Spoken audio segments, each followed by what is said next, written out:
Procter & Gamble introduced Crest toothpaste with Fluoristin, their exclusive fluoride compound, claiming it as the strongest defense against tooth decay.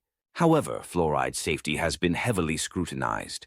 Former workers of Occidental Chemical Corporation filed lawsuits, alleging exposure to fluoride caused serious illnesses like leukemia and toxic brain syndrome.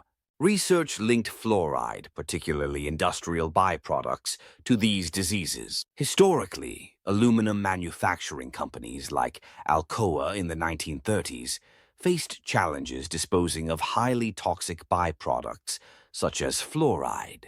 Instead of safe disposal, they found cheaper, riskier alternatives like releasing it into the air or waterways. Over time, communities near factories experienced health and environmental issues, including poisoned workers, weakened farm animals, and dental staining among children. To mitigate potential lawsuits and change public perception, industries and government collaborated to rebrand fluoride as beneficial for dental health. Studies suggested fluoride reduced cavities, leading to its addition in water supplies and toothpaste.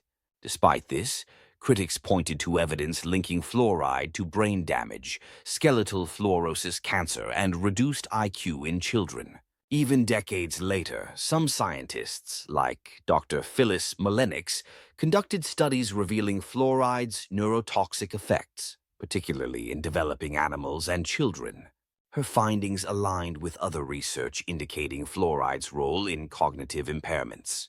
Despite these concerns, the push for fluoridation persisted, often backed by government and corporate interests, overshadowing dissenting voices in the scientific community.